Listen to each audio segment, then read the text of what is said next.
ወመንፈስ ቅዱስ አሐዱ አምላክ አሜን። የአባቶቻችን አምላክ ቅዱስ እግዚአብሔር ስሙ ከምድር እስከ አርያም ለዘላለሙ የተመሰገነ ይሁን።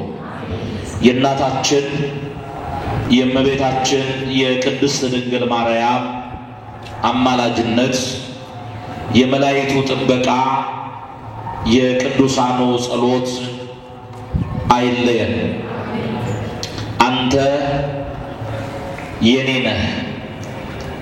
ትንቢተ ኢሳይያስ ምዕራፍ 43 ቁጥር 1 ላይ የተጻፈ ኃይለ ቃል ነው። እንደ እግዚአብሔር አምላካችን ቅዱስ ፈቃድ በዚህ ምሽት እኔን ቆሜ እናንተን ቁጭ ብላችሁ እግዚአብሔር መንፈስ ቅዱስ ሁላችንንም ያስተምረናል። ማን ያስተምረናል? እግዚአብሔር ያስተምረናል። አንተ የኔ ነህ። ይህንን ቃል የሰራዊት ጌታ ልዑል አምላክ እግዚአብሔር ከአራቱ አበይት ነቢያት መካከል አንዱ በሆነው በነቢዩ በኢሳይያስ አንደበት አድሮ የተናገረው ኃይለ ቃል ነው። ኢሳይያስ ማለት እግዚአብሔር መድኃኒት ነው ማለት ነው። የቃሉ ትርጉም እግዚአብሔር ምንድነው? መድኃኒት ነው። የእግዚአብሔርን የአዳኝነት ስም የተሸከመው ነቢዩ ኢሳይያስ እግዚአብሔር የላከውን መልእክት ለጊዜው እንደ አንድ ሰው አድርጎ ለእስራኤል ዘሥጋ የተናገረው ኃይለ ቃል ነው። እንዲህ ነው የሚለው፣ አሁንም ያዕቆብ ሆይ የፈጠረህ እስራኤልን ሆይ የሰራህ እግዚአብሔር እንዲህ ይላል አለ። ማን ነው እንዲህ የሚለው? እግዚአብሔር። ያዕቆብ ሆይ የፈጠረህ እስራኤል ሆይ የሰራህ እግዚአብሔር እንዲህ ይላል አለ። ለሕዝቡ ነው እየተናገረ ያለው። ለምን ለሕዝቡ እየተናገረ? ያዕቆብ ብሎ ለምን ጠራ?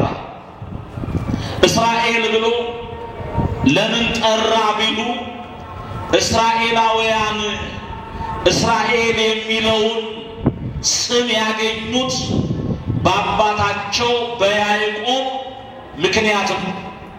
ያዕቆብ ማለት አንድም አሐዜ ሰኮና ማለት ነው፣ ተረከዝ ያዥ ማለት ነው። ከእናቱ ማኅፀን ሲወጣ የወንድሙን የኤሳውን ተረከዝ ይዞ ወጥቷልና ተረከዝ ያዥ ተብሏል። አንድም ያዕቆብ ማለት አሰናካይ ማለት ነው። የቃሉ ትርጉም ራሱ ኤሳው ነው። በእውነት እኔን 2 ጊዜ አሰናክሎኛልና ስሙ ያዕቆብ ተባለ ብሎ ያዕቆብ ማለት አሰናካይ እንደሆነ ገልጦልናል። መጀመሪያ በምስር ወጥ የወንድሙን ብኩርና ወስዷልና፣ በኋላም ደግሞ ኤሳው ነኝ ብሎ በረከት ወስዶበታልና አሰናካይ ብሎታል። ያዕቆብ ይሄ አሰናካይ የሚለው ስሙ በኋላ ተቀይሮለታል። ዛሬም የሚለወጥ ስም ያለን ስማችን እንዲለወጥ እግዚአብሔር ይርዳል። አሁን የምትጠሩበትን ስም ማለት አይደለም። አንዳንድ ጊዜ ከክፉ ግብር የተነሳ ከክፉ ጠባይ የተነሳ ስም የተቀጸለልን እከሌ እኮ እንዲህ ነው የምንባል የማይሆን ስም የተሸከምን እንኖራለን። እግዚአብሔር ወደ መልካም ስም ይለውጥልን። ያዕቆብ ስሙ የተለወጠው ከአምላኩ ጋር ታግሎ እግዚአብሔርን ታግሎ የሚያሸንፈው የለም አለ። እግዚአብሔርን ታግሎ የሚያሸንፈው የለም። እግዚአብሔር ተዋጊ ነው፣ ስሙም እግዚአብሔር ነው ተብሎ ተጽፏል። እንዲሁም ደግሞ ከእግዚአብሔር ጋር የሚጣሉ ይደቃሉ፣ እሱም ከሰማይ ሆኖ ያንጎዳጉድባቸዋል ተብሎ በአንደኛ ሳሙኤል ምዕራፍ 2 ቁጥር 10 ላይ ተጽፏል። አስተውሉ።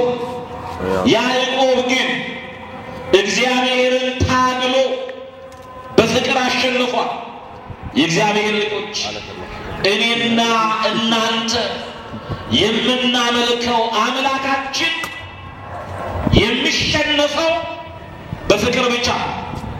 በፍቅር የታገሉት እግዚአብሔርን ያሸንፉታል። እሱ የሚሸነፈው በፍቅር ብቻ ነው።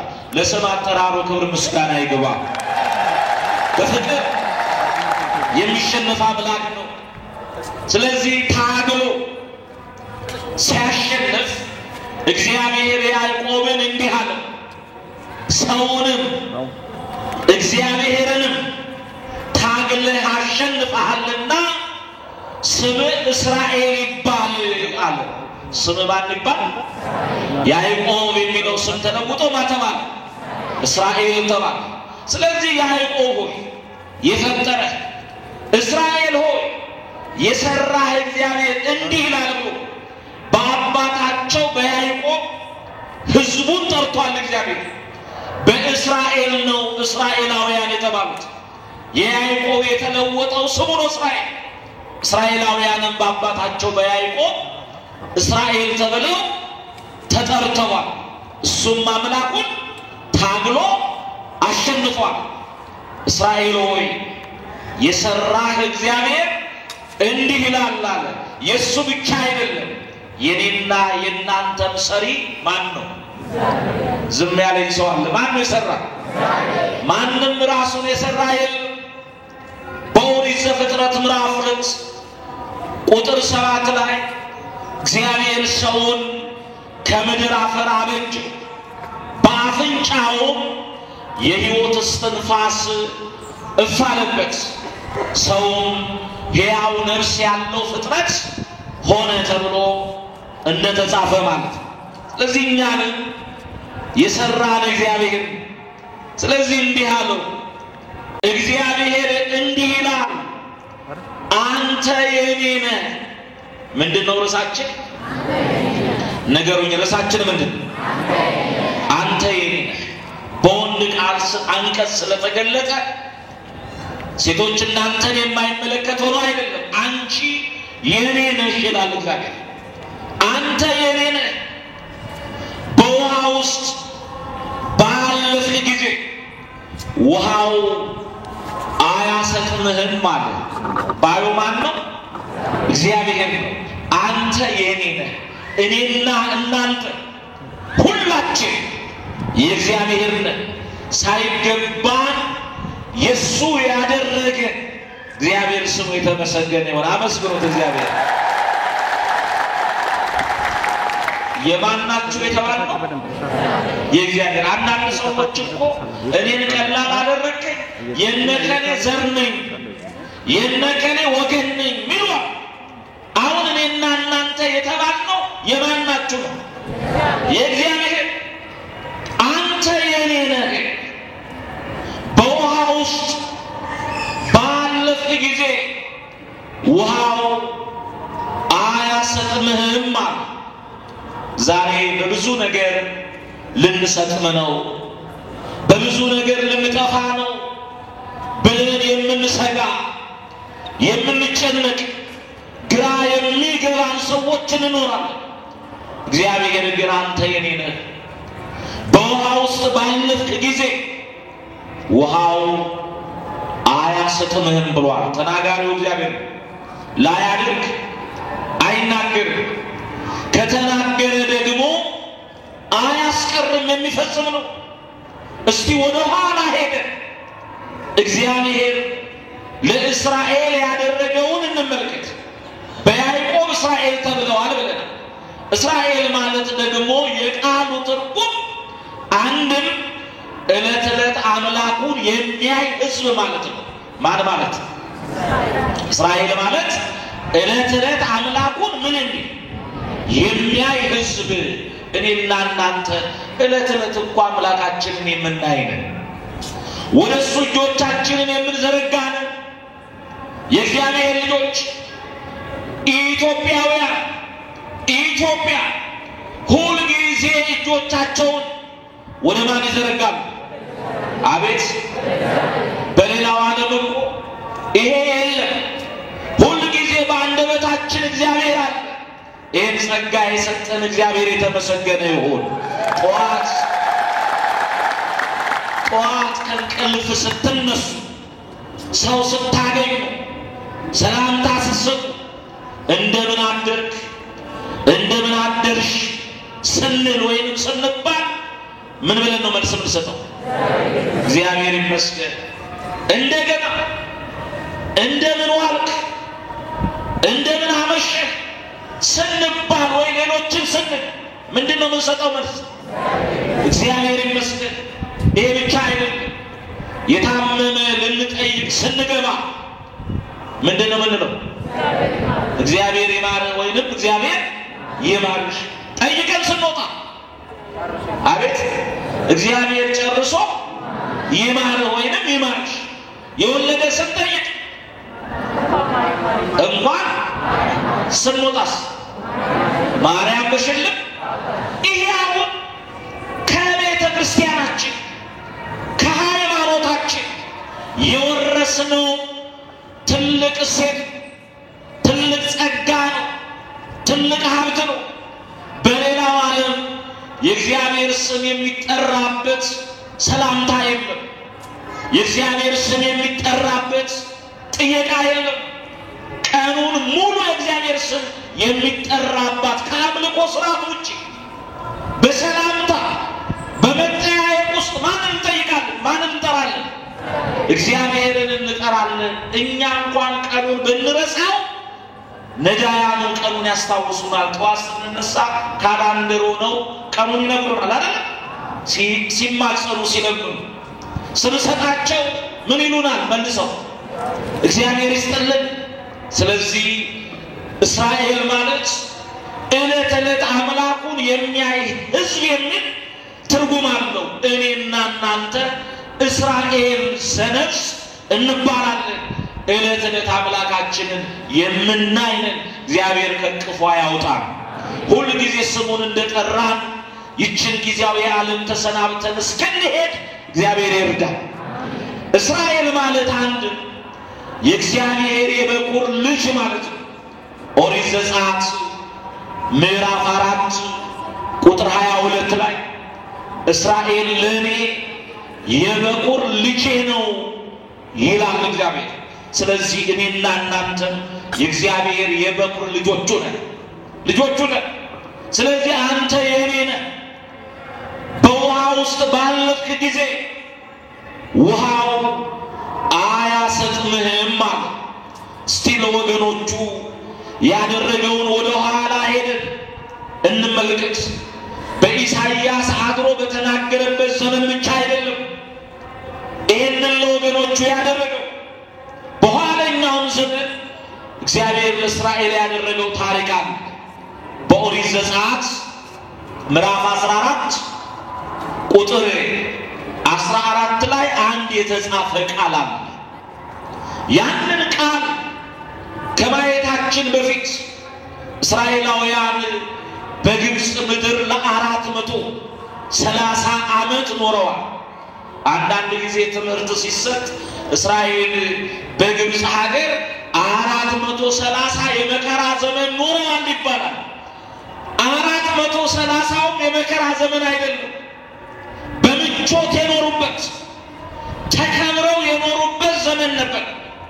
ያዕቆብ ለግብፅ ባለውለታዋ ስለነበረ ዮሴፍ ለግብፅ ባለውለታዋ ስለነበረ እስራኤላውያን ለረጅም ዓመት በግብፅ ተከብረው ኖሩ፣ በምቾት ኖሩ። ግን በኋላ የዮሴፍን ውለታ የማያውቅ ፈርዖን ተነሳ ይላል። የማንን ውለታ? አቤት የዮሴፍን ውለታ የማያውቅ ፈርዖን ተነሳ ነው። ዛሬም በምድራችን ውለታ የረሱ ሰዎች እየበዙ የማንን ውለታ? አቤት የእግዚአብሔርን የእሱን ብቻ አይደለም የቤተ ክርስቲያንን የኢትዮጵያ ኦርቶዶክስ ተዋሕዶ ቤተ ክርስቲያን ለኢትዮጵያ ባለውለታ ናት። እውነት ሐሰት?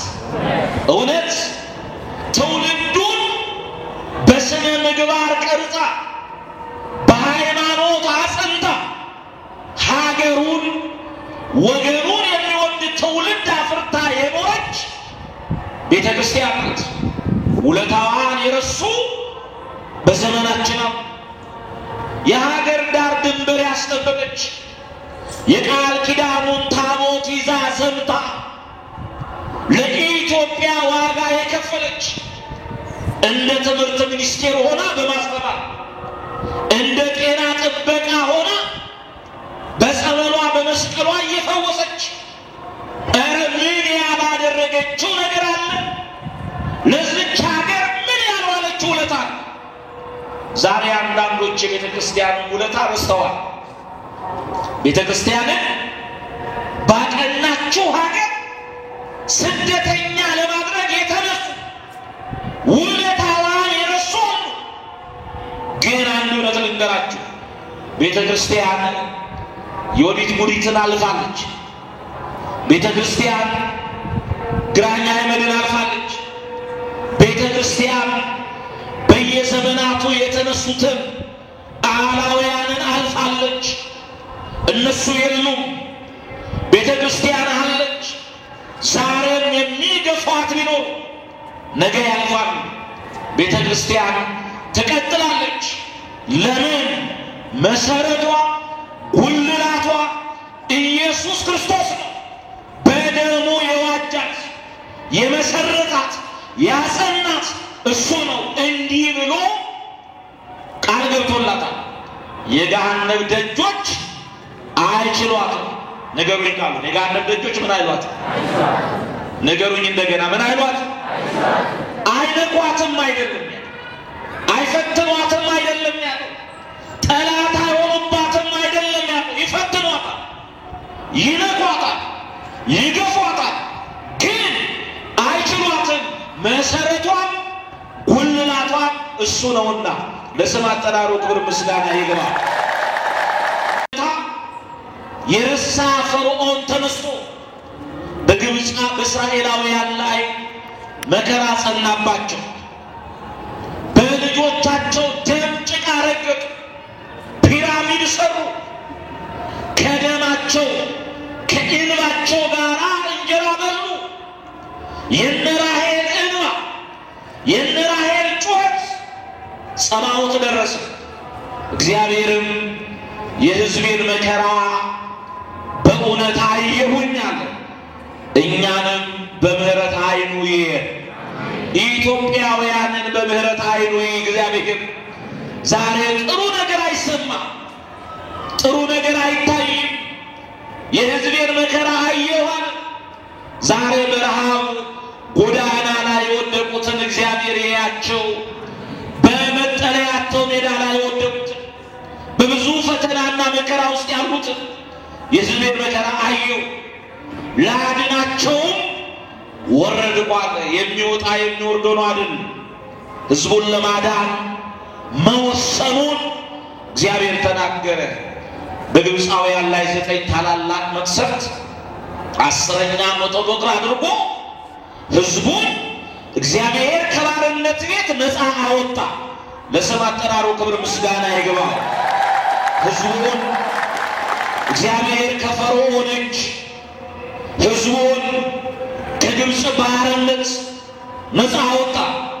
እስራኤል መከራን ሀገር ትተው የአባቶቻቸውን የአብርሃምን የይስሐቅን የያዕቆብን ርስት ለመውረስ በተስፋ ጉዞ ጀመሩ። ነገር ግን ጉዟቸውን ገና እንደጀመሩ ፈርዖን ከተማውን ሲመለከት ከተማው ጭር አለ። የወጣው ከ500 ሺህ የሚበልጥ ሕዝብ ነው። ተመልከቱ። ጭር አለ ከተማ። ይህንን ሀገር ማን ባሪያ ሆኖ ያገለግላል? ይህን ሕዝብ ነፃ አውጥተነዋል።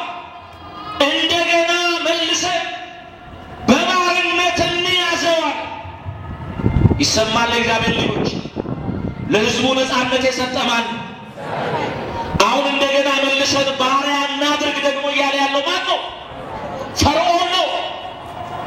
እንደገና ሕዝቡን እግዚአብሔር ነፃ ካወጣው ባሪያ ላድርግ ብሎ ሰራዊት አሰለፈ። ዛሬም በኢትዮጵያ ምድር ይሄ ነው እየሆነ ያለ። አያችሁ፣ ጊዜ መሰላል እንድትነግሩ ይፈልጋሉ። ጊዜ ምንድን መሰላል ነው። አንዱን ምን ይላል? ያወጣል፣ ሌላኛውን ደግሞ ያወርዳል። ጊዜ ሲሰጥ በጊዜ መጠቀም ይገባል። ዛሬም ይሄን ቃል ወሰዱ። እግዚአብሔር በብዙ ነገር ጊዜ የሰጣችሁ ሰዎች በተሰጣችሁ ጊዜ ስሩና ለፉ። መጽሐፍ ምን ይላል? ማንም ሊሰራ የማይችልበት ሰዓት ይመጣል ይላል። የተሰጠን ጊዜ አባክኖ ሌላ ጊዜ መፈለግ አይቻልም። ፈርዖን ሕዝቡን እግዚአብሔር ካስለቀቀው በኋላ እንደገና ሕዝቡን ባሪያ አድርጌ እገዛለሁ ብሎ ሰራዊት አሰልፎ ወደ ሕዝቡ ሄደ። ዛሬ በኢትዮጵያ ምድር ይሄ ነው እየሆነ ያለው። አላብራራም፣ ገብቷቸዋል። ልክ ነው። አዎ ይሄ ነው እየሆነ ያለው። እግዚአብሔር ነፃነቱን ያወጀለትን ሕዝብ እንደገና ባሪያ ማድረግ አይቻልም።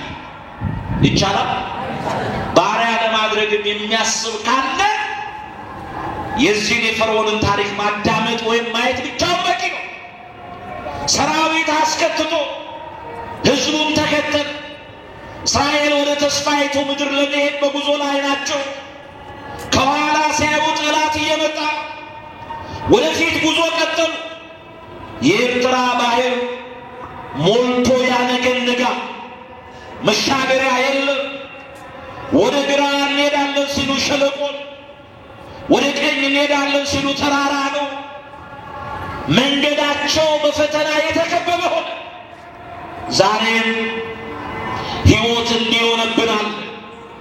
በኑሯችን፣ በትዳራችን ጤና በማጣት የዕለት ጉርስ የዓመት ልብስ በማጣት በኑሮ ውድነት በብዙ ነገር ሕይወታችን በፈተና የታጠረብን ግራ የገባን እንኖር ይሆናል። የእግዚአብሔር ልጆች እግዚአብሔር በዚህ ውስጥ መንገድ አለ። በፈተና ውስጥ መንገድ አለ። በአውሎ በወጀብ መካከል እግዚአብሔር መንገድ አለው። ይህንን ማመን ተስፋ አለመቁረጥ ብቻ። እስራኤል ግን ከኋላ የፈርዖንን ሰራዊት፣ ከፊት ለፊት ባህር፣ ከግራ ሸለቆ፣ ከቀኝ ተራራ ሲሆንባቸው ተስፋ ቆረጡ። ዛሬም ይህን ቃል እየሰማን በተስፋ መቁረጥ ውስጥ ያለን እንኖራለን። በዚህ ሰዓት የተጨነቀች ነፍስ ትኖራለች። በዚህ ሰዓት ተስፋ የቆረጠ ይኖራል። ግን አንድ ነገር ልንገራችሁ፣ ሰይጣን ተስፋ የለውም። አለው? እስቲ ንገሩኝ። ተስፋ አለው? ገነት መንግሥተ ሰማያት የመግባት ተስፋ የለው። እኔና እናንተስ ተስፋ አለ። ሰይጣን ተስፋ የለው፣ ግን ተስፋ አይቆርጥም። እኔና እናንተ ደግሞ ተስፋ አለ። በትንሽ ነገር ተስፋ እንቆርጣለን። እግዚአብሔር ተስፋችንን ይቀጥልልን። መጽሐፍ አንተን ተስፋ የሚያደርጉ አያፍሩም ተብሎ ተጽፏል። መዝሙር 24 ላይ የተጻፈ ቃል። አንተን ተስፋ የሚያደርጉ አያፍሩም። ማን ነው እግዚአብሔርን ተስፋ አድርጎ ያፈረ? ማን ነው እጁን ዘርግቶ ሳይቀበል ያጠረ? ማን ነው እግዚአብሔርን ለምኖ ያፈረ? እግዚአብሔር ልጆች እስራኤል ተስፋ ቆረጡ። ለምንድን ነው ከግብፅ ያወጣህ? መቃብራችን በአሸዋ ውስጥ ውሃ ዳር ላይ እንዲሆን ነው። ምን አለ እዛው ግብፅ ባሪያ ሆነን ብንኖር አይሻልም ነበር? ይሻል ነበር? አይሻልም። እንዲህ ብለው ሙሴን አስጨነቁት። አሁን ወደ ቀደሙ ምዕራፍና ቁጥር ልመልሳችሁ። ዘጸአት ምዕራፍ 14 ቁጥር 14 ላይ እንዲህ አላቸው፣ ዝም በሉና የእግዚአብሔርን ማዳን እዩ አላቸው። እስቲ ዝም በሉና የእግዚአብሔርን ማዳን እዩ በሉ እስቲ። ዝም በሉና ምን ማለቱ? ዝም በሉ ሲል ሳታጉረመርሙ፣ እግዚአብሔርን ሳታማርሩ፣ ተስፋ ሳትቆርጡ፣ እንደ ሸምበቆ ሳትወዛወዙ፣ በገበቴ ላይ እንዳለ ውሃ ሳትዋልሉ፣ በጽናት ሆናችሁ በሃይማኖት ሆናችሁ ዝም በሉና የእግዚአብሔርን ማዳን እዩ። ዛሬ የምታዩአቸው ጠላቶቻችሁን ለዘላለም አታዩአቸውም አለ ሙሴ። ዝም በሉና የእግዚአብሔርን ማዳን እዩ። ነቢዩ ኤርምያስ በሰቆቃው ኤርምያስ ምዕራፍ 3 ቁጥር 26 ላይ ሰው ዝም ብሎ የእግዚአብሔርን ማዳን ተስፋ ቢያደርግ መልካም ነው ይላል። የማንን ማዳን? የእግዚአብሔርን ማዳን ምን ቢያደርግ? ዝም ብሎ በጽናት ሆኖ በሃይማኖት ሆኖ ሳያጉረመርም ተስፋ ሳይቆርጥ የእግዚአብሔርን ማዳን ተስፋ ቢያደርግ መልካም ነው ይላል። ዝም ብሉና የእግዚአብሔርን ማዳን እዩ አለና ትእዛዝ ሰጣቸው። ማን ነው? ወደ እግዚአብሔር ጮኸ ሙሴ። እግዚአብሔር ሆይ ይህንን ሕዝብ ምን ላድርገው አለ። እግዚአብሔር ደግሞ ሙሴ ሆይ እጅህን አንሳ አለው። ምን በል? የችግሩ መፍቻ ያለው በማን እጅ ላይ? በሙሴ እጅ ላይ። አያችሁ፣ አንዳንድ ጊዜ ከገባንበት ችግር የምንወጣበት መፍትሄው እጃችን ላይ ሆኖ ግራ የሚገባን የሚጨንቀን አለ። በቃ እጃችንን እናንሳ። ቅዱስ ዳዊት ልባችንን ከእጃችን ጋር ወደ አንተ እናነሳለን። ስለዚህ እጆቻችንን ለጸሎት እናንሳ። የዛን ጊዜ መፍትሄውን ማን ይሰጣል? እጅን አንሳ፣ ባህሩን ምታለው። እጁን አነሳ፣ ባህሩን መታው። እግዚአብሔር የምስራቅን ንፋስ አዘዘ፣ ውሃውን ገፋው። ውሃውን እግዚአብሔር በግራና በቀኝ ከፍሎ እንደ ግድግዳ አቆመው። የእግዚአብሔር ስም የተመሰገነ ይሁን። አሁን ወደ ርዕሳችን እንምጣ።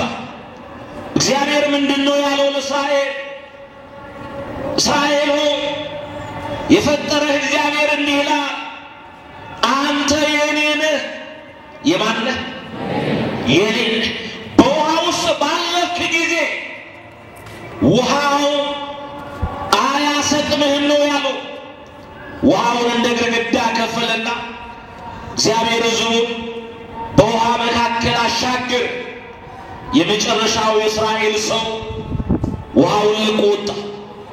የመጨረሻው የግብፅ ወታደር መንገድ አገኘው ብሎ ወደ ባህሩ ገባ። ሁሉም ፈረሰኞቹ ሁሉ የባህሩን መንገድ ከያዙ በኋላ እግዚአብሔር ሕዝቡን በውሃ አሻግሮ ፈርዖንና ሰራዊቱ ሲገባ እንደገና ነፋሱን አዘዘ። የቆመውን ውሃ በእነሱ ላይ ከደነባቸው። ፈረሰኛውና ፈረሱ ፈርዖንና ሰራዊቱ በውሃ ውስጥ ሰጠሙ።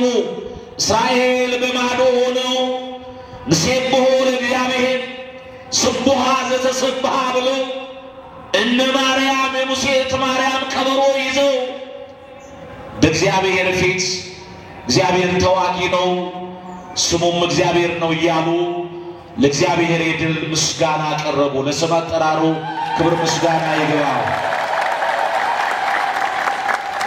አንተ የኔ ነህ። በውሃ ውስጥ ባለፍክ ጊዜ ውሃው ምን አይልም? አያሰጥምህም። ሰጠሙ እስራኤላውያን? አይሰጥም። ዛሬ በእኛ በኢትዮጵያውያን ፊት የሚያነገንግ የጥላቻ የሚያነገንግ የዘረኝነት ማዕበል ሊያሰጥመን ቀርቧል። አሁንም ማዕበሉ እየተናወጠ ነው። ውሃው እያነገነገ ነው። የጥላቻው፣ የዘረኝነቱ፣ የመለያየቱ፣ የጦርነቱ ማዕበል በኢትዮጵያ ላይ እየተናወጠ ነው። እግዚአብሔር ግን ኢትዮጵያውያንን እንደ አንድ ሰው አድርጎ አንተ የኔ ነህ ይላል። የማንን? የእግዚአብሔር። አንተ የኔ ነህ። በየትኛውም መከራ ውስጥ ብታልፍ ካመንከኝ፣ ከታመንክብኝ አያሰጥምህም፣ መከራውም አያጠፋህም ማለት ነው።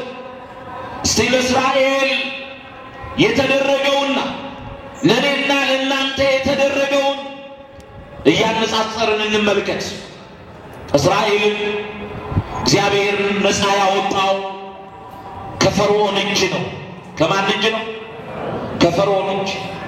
እኔንና እናንተን ደግሞ ከእመቤታችን ከቅድስት ድንግል ማርያም ከሥጋዋ ሥጋ ከነፍሷ ነፍስ ነስቶ ከእሷ ተወልዶ እኔንና እናንተን ነፃ ያወጣን ከዲያብሎስ እጅ ለማን የተደረገው ይበልጣል? ምን ነው ዝም አላችሁ? እነሱን ከፈርዖን እጅ ነው ነፃ ያወጣቸው። እኔንና እናንተን ደግሞ ከማን እጅ ነው ነፃ ያወጣ? ከዲያብሎስ እጅ። ለእኛ የተደረገው ይበልጣል። እነሱን የኤርትራን ባህር ነው ከፍሎ ያሻገረው። እኔንና እናንተን ደግሞ የሲኦልን ባህር ነው የእሳት ባህር ከፍሎ ያሻገረው። ለማን የተደረገው ይበልጣል? ለእኛ የተደረገው ይበልጣል። እነሱን የቃዴስ በርኔ በረሃው እንዳያቃጥላቸው ፀሐዩን በረሃውን በሰባት ደመና ነው የጋረደው። እኔንና እናንተን ደግሞ በጸጋው ነው የከለለን። ለማን የተደረገው ይበልጣል? ለእኛ የተደረገው። ለነሱ መና ነው ከሰማይ አውርዶ የመገባቸው። ለእኔና ለእናንተ ሥጋውን ነው ቆርሶ የሰጠን። ለማን የተደረገው ይበልጣል? ለነሱ ከዓለት ላይ ነው ውሃ አፍልቆ ያጠጣቸው። ለእኔና ለእናንተ ደግሞ ደሙን ነው አፍሶ የሰጠን። ለማን የተደረገው ይበልጣል? ለእኛ። ለነሱ ምድረ ርስት የተባለችው እስራኤልን ነው የሰጣቸው። በመካከለኛ ምስራቅ የምትገኘው ለእኔና ለእናንተ ገነት መንግሥተ ሰማያትን ነው የሰጠን ርስት አድርጎ። ለማን የተደረገው ይበልጣል? ለእኛ የተደረገው ይበልጣል። እነሱ በእስራኤል ወይንም በያዕቆብ በኩል ነው የእግዚአብሔር ልጆች የተባሉት። እኔና እናንተ የእግዚአብሔር ልጆች ክርስቲያኖች የተባልነው በክርስቶስ ነው። ስለዚህ ለማን የተደረገው ይበልጣል? እስቴና አምላክ እግዚአብሔርን አመስግኑት። አያችሁ፣ የሚበልጠው የተደረገልን ሕዝብ ነን። ስለዚህ አንተ የኔ ነህ ብሏል። አሁን እኛ የንጉሥ ልጆች ነን፣ የመድኃኔዓለም ልጆች ነን። ስልጣን አለ፣ ባሪያዎች አይደለንም። ምናልባት ይህንን ቃል እየሰማችሁ የኃጢአት ባሪያዎች ሆናችሁ ካላችሁ እናንተ የዲያብሎስ ባሪያዎች አይደላችሁ። እናንተ የኃጢአት ባሪያዎች አይደላችሁ። የእግዚአብሔር ልጆች ነን። ስሙን ጥሩት። የማን ልጆች ነን? የእግዚአብሔር ልጆች ነን። ታዲያ የእሱ ልጆች ሆን ከባርነት ነፃ ከወጣ ለምንድን ነው ዛሬ ተመልሰን የማይሆን ባርነት ውስጥ የምንገባው? አሁን ይህን ቃል እየሰማ የድራግ ባሪያ የሆነ ካለ፣ ይህን ቃል እየሰማ የሐሺሽ ባሪያ የሆነ ካለ፣ ይህን ቃል እየሰማ የሺሻ ባሪያ፣ የጫት ባሪያ፣ የትንባሆ ባሪያ፣ የኃጢአት ባሪያ የሆነ ካለ ከባርነት ለመውጣት መወሰን ይኖርበታል። እኔ የኃጢአት ባሪያ አይደለሁም የእግዚአብሔር ልጅ ነኝ ብለን ልናምን ይገባል። ለምን? እግዚአብሔር አንተ የኔ ነህ ብሏል። የማን ነህ? አንተ የኃጢአት ነህ አላለም፣ የክፋት ነህ አላለም፣ የዲያብሎስ ነህ አላለም። አንተ የኔ ነህ ብሎናል። ስለዚህ እኛ የእሱ ነን እንጂ የሌሎች አይደለንም። ስንጸልይም አባታችን ሆይ ብለን ነው የምንጠራው። ማን ብለን? አባታችን ሆይ ብለን። የሚቀጥለው ቃል ምንድን ነው የሚለው? አቤት በሰማያት አሁን በምድር የማይኖር ሆኗል አይደል? ቅዱስ ዳዊት በመዝሙር 137 ላይ ከመንፈስ ወዴት ይሄዳል? ወደ ላይ ወጣንታል፣ ወደ ጥልቅ ወደ ታች ወርዳንታል፣ በአራቱ ማዕዘን ብበር አንተ አለ፣ አንተ የሌለህበት ቦታ የለም ብሏል። ታዲያ ለምንድን ነው ስትጸልዩ እንዲህ በሉ? የማቴዎስ ወንጌል ምዕራፍ 6 ስትጸልዩ እንዲህ በሉ አባታችን ሆይ ብለን። አንደኛ መብት አለ፣ ልጅነት አለ፣ ስልጣን አለ። እግዚአብሔር አባታችን ነው፣ እኛ ልጆቹ ነን። በሰማያት የምትኖር የምንለው ስለ ልዕልናው፣ ስለ ታላቅነቱ፣ ስለ ክብሩ፣ ስለ ገናናነቱ አንድም እኛ ምድራውያን አይደለንም ሰማያውያን ዘላለማውያን መሆናችንን የሚገልጥ ቃል ነው። እግዚአብሔር ስለ ቃሉ የተመሰገነ ይሁን። በሁለት ዓለም ውስጥ እናልፋለን፣ በሶስተኛው ዓለም ለዘላለም እንኖራለን። በስንት ዓለም ውስጥ? የመጀመሪያው ዓለም የእናታችን ማህፀን፣ ሁለተኛው ዓለም ደግሞ አሁን ያለንበት። የእናታችን ማህፀን ውስጥ የምንቆይበት ጊዜ የተወሰነ ነው፣ የተቆጠረ ነው። በዚህም ደግሞ የምንኖርበት ዘመን የተወሰነ የተቆጠረ ነው። ለዘላለም የምንኖርበታል። ያንን ዓለም እግዚአብሔር አዘጋጅቶልናል። ወደዛ ዓለም ለመሄድ በዚህ ዓለም እግዚአብሔር ሆኖ ማለፍ ይገባል። ይባል አንተ የኔ ነህ ብሎ አላፈረብንም። እኛ የሱ ለመሆን መዘጋጀት አለብን። የሱ ካልሆነ ያቺኛዋን ዓለም መውረስ አንችልም። እግዚአብሔር ለዛቺኛዋ ዓለም ያበቃን ሁላችንን ለገነት ለመንግስተ ሰማያት። ለዚህ አንተ የኔ ነህ ብሏል። በውሃ ውስጥ ባለፍክ ጊዜ ውሃው አያሰጥምህም ብሎ ተናግሯል። ከብሉይ ኪዳን ይህንን ካየን ከአዲስ ኪዳን ደግሞ የማቴዎስ ወንጌል ምዕራፍ 14 ላይ የተጻፈ ታሪክ አለ። እሱን እናያለን። የሚገርመው ዘጸአት 14 ላይ ነው ያኛው ያለው። ይሄኛው ደግሞ ማቴዎስ ወንጌል ምዕራፍ 14 ላይ ህዝቡን በምድረ በዳ ሰብስቦ ካስተማረ በኋላ ጊዜው ሲመሽ ታምራት አድርጉ፣ አበርክቱ፣ አብልቱ ታምር ካደረገ በኋላ ወደ ማዶ ፈቀቅ በሉ አላቸው ደቀ መዛሙርቱ። ወዴት ነገሩን? ወዴት ፈቀቅ በሉ? ወደ ማዶ ፈቀቅ በሉ፣ ወደ ማዶ ተሻገሩ አላቸው። እኔና እናንተም አሁን ወደ ማዶ ለመሻገር በዝግጅት ላይ ነው ያለው። በታንኳ ላይ ተሳፍረው ባህሩን እየቀዘፉ ከሌሊቱ በአራተኛው ክፍል ደቀ መዛሙርቱ በታንኳ በባህር ላይ ሆነው ጉዞ ጀመሩ። ማታ ማታ እንኳን በባህር ላይ እየተጓዙ የብሱም ያስፈራል። አያስፈራም? አስታውሳለሁ እኔ ባደግኩበት ቦታ ለሰዓታት ለማህሌት ሌሊት ተነስተን በጨለማ ወደ ቤተ ክርስቲያን ስንሄድ የመንገድ መብራት የለም።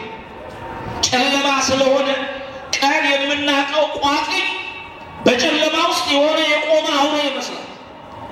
ቆመን ቼክ አድርገን ድንጋይ ወርውረን ነው። ለካ ጠዋት ስናይ ያ የምናውቀው ቋጥኝ ነው። በጨለማ ያስፈራል። አይደለም በውሃ ላይ በየብስ ላይ በጨለማ መሄድ ያስፈራል። ባህሩን እየቀዘፉ ሲጓዙ ከዚህ በፊት አይተው የማያውቁት አንድ ትዕይንት ገጠማቸው።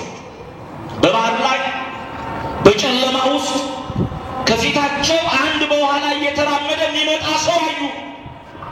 የሌሊቱ ግርማ አለ፣ የአራዊቱ ድምፅ አለ፣ በዛ ውስጥ ደግሞ በባህር ላይ መሄድ አዩ። የእግዚአብሔር ልጆች እነዚህ አሳ አጥማጆች ናቸው።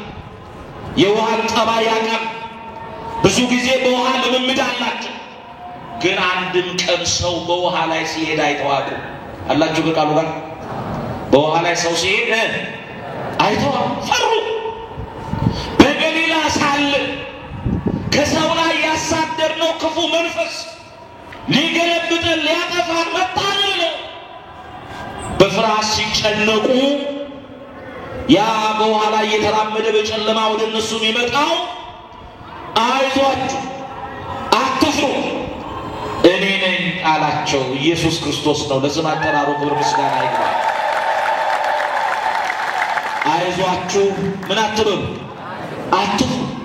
ዛሬ በብዙ ፍርሃት ውስጥ ያለን ካለን ኢየሱስ ክርስቶስ አይዟችሁ አትፍሩ ይለናል። ልክ ክርስቶስ መሆኑን ሲያውቁ ቅዱስ ጴጥሮስ ችኩል ነውና ጌታ ሆይ እባክህን እንዳንተ ውሃውን እየረገጡ በባህሩ ላይ እንድራመድ ፍቀድልኝ፣ ወደ አንተ እንድመጣ እዘዘኝ አለ። ኢየሱስ ክርስቶስ እንኳን ጌታ ሆይ ወደ አንተ እንድመጣ ፍቀድልኝ ብለነው ይቅርና ባንለውም እጆቹን በፍቅር ዘርግቶ እኛን ጸጋ ሊያለብሰን እርቃኑን ተሰቅሎ ልጆቼ ወደ እኔ ኑ ይላል። በቅፉ ያኖረን ሁላችንን። ፍቅሩን ረስተን እንኳን የራቀን ካለ ኑ እንዋቀስ፣ ምን አጎደልኩባችሁ፣ ምን አሳጣኋችሁ፣ ወደ እኔ ኑ እያለ ይጠራል። ና ፈቅጄልሃለሁ አለው። ቅዱስ ጴጥሮስ ደስ ብሎት ከታንኳው ወረደ፣ ባህሩን ረገጠው። ሲረግጠው እንደ የብስ ተረገጠለት፣ ደስ አለው። ቅዱስ ጴጥሮስ የማን ስም አላችሁ? የማን ርዕሳችን? አንተ የማንህ ነው? የኔ ነህ። ቅዱስ ጴጥሮስ ክርስቶስ ነው። ረገጠው። አንዴ ተራመደ፣ ሁለተኛ ተራመደ፣ ደስ አለው። ከዛ አይኑን ከክርስቶስ ላይ አንስቶ የጨለማውን ግርማ ማየት ጀመረ። ጆሮውን ከክርስቶስ አነሳና የአራዊቱ የማዕበሉንና የነፋሱን ድምፅ መስማት ጀመረ። የዚህን ጊዜ በቅዱስ ጴጥሮስ ልብ ፍርሃት ወደቀ። አይኑን ከማን ስላነሳ? ከኢየሱስ ክርስቶስ ስላነሳ። ጆሮውን የእሱን ቃል መስማት ሲገባው የማዕበሉን ነገር መስማት ጀመረ። ዛሬም ብዙዎች የተጎዱት አይናቸውን ከመስቀሉ፣ አይኖቻቸውን ከቤተ ክርስቲያን፣ አይኖቻቸውን ከድንግል ማርያም፣ ከቅዱሳን መላእክት፣ ከጻድቃን፣ ከሰማዕታት ስላነሱ የክደት ጨለማ የወረራቸው፣ የኑፋቄ የክደት ድምፅ የሚሰማቸው፣ የክህደት ማዕበል ያሰጠማቸው ብዙዎች አሉ። እግዚአብሔር ስለጠበቀን ስሙ የተመሰገነ ይሁን። የእግዚአብሔር ልጆች አይኖቻችሁን ከቤተ ክርስቲያን እንዳታነሱ፣ አይኖቻችሁን ከመስቀሉ ከድንግል ማርያም። አሁን አንዳንዶች አሉ ለምን ዝም ብለህ መስቀሉን ብታይላል? መናፍቃኑ ማለት ነው። ለምን መስቀሉን ዝም ብለህ አታይም? መስቀሉን ብታየው እኮ ኢየሱስን ታየዋለህ ይሉናል። አዎ መስቀሉን እናያለን፣ በመስቀሉም ላይ ኢየሱስ ክርስቶስን እናያለን። ግን ወደ መስቀሉ ስናይ ኢየሱስ ክርስቶስን ብቻ አይደለም ነው እንዴ? ድንግል ማርያምንም እናያለን ከእግረ መስቀሉ። እስቲ አመስግኗት። ወደ መስቀሉ ስናይ ዮሐንስ ወልደ ነጎድጓድን እናየዋለን፣ ቅዱሳንን እናያለን። ወደ መስቀሉ ስናይ ሰው ደሙን በከበረ ጽዋ የሚቀበሉ ቅዱሳን መላእክትን እናያለን። ቅዱስ ጴጥሮስ ክርስቶስ አነሳ። ጥርጣሬ ገባው፣ ፈራ። መጽሐፍ ቅዱሱ ላይ አልተጻፈም እንጂ እኔ ምን ይመስለኛል መሰላችሁ? ምን አቅልጦኝ ነው ከታንኳይቱ ላይ ወረድኩት ሳይል አይቀርም። ማዕበሉን ሲሰማ ጨለማውን ሲያይ ከዛ በኋላ ቀስ እያለ መጠራጠር ሲጀምር ቀስ እያለ መስጠም ጀመረ። ርዕሳችንን እንዳትረሱ። አንተ ማን? በውሃ ውስጥ ባለፍክ ጊዜ ውሃው ምን አይልም?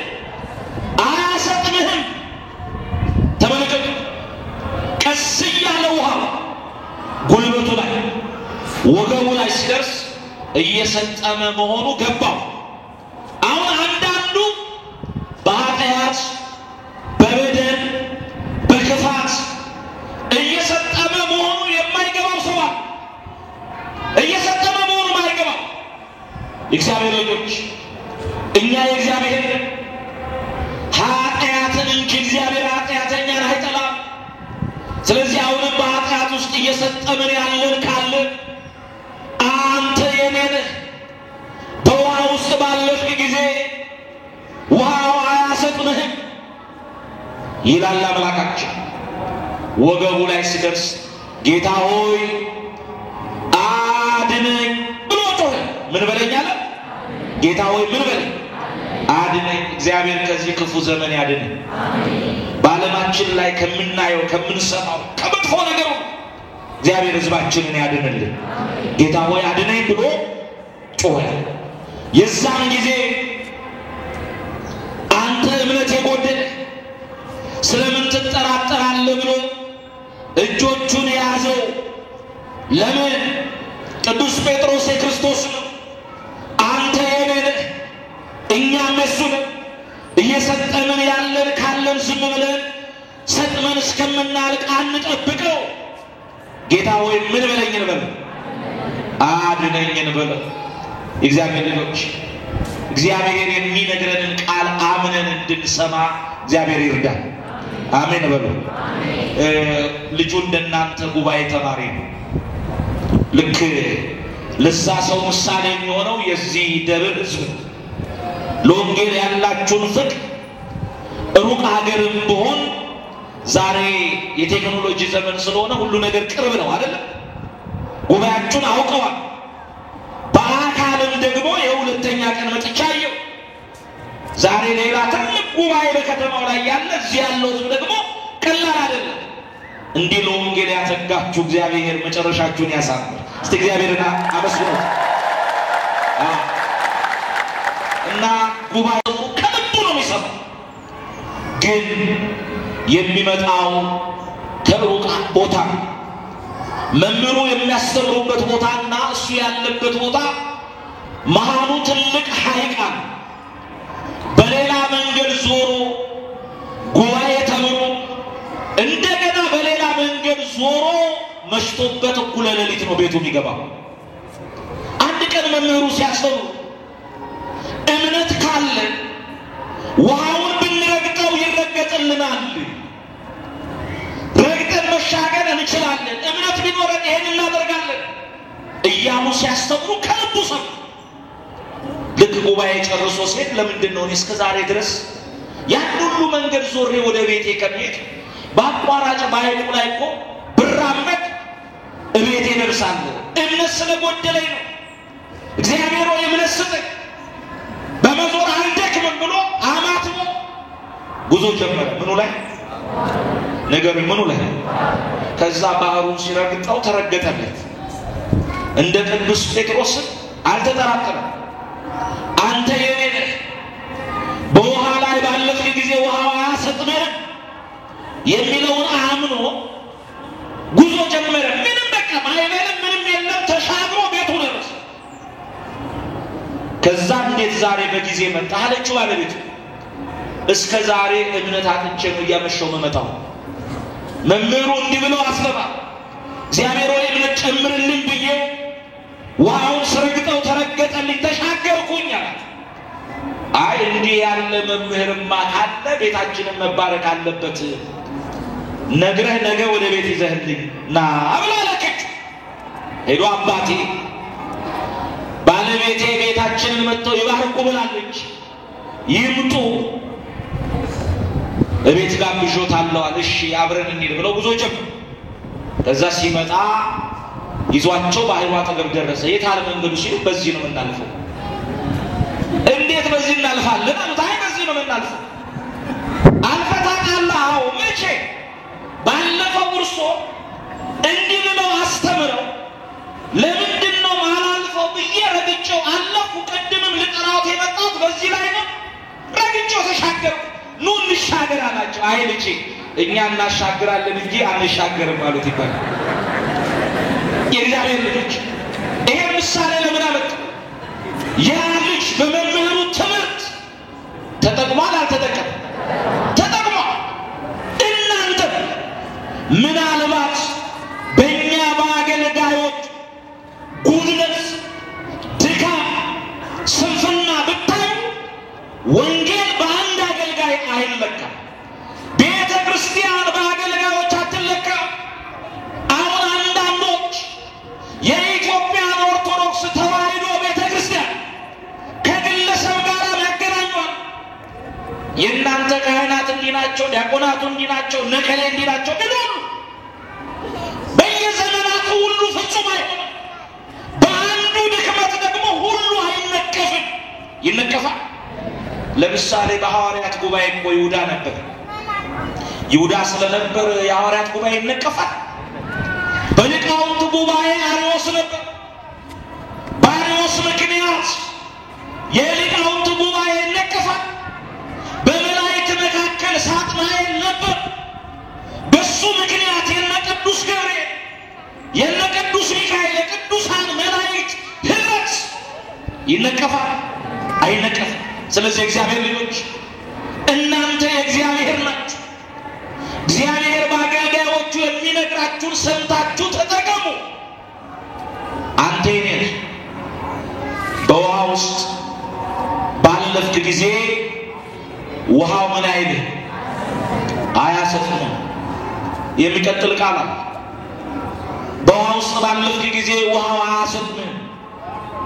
በእሳቱም ውስጥ ባለፍክ ጊዜ ይላል።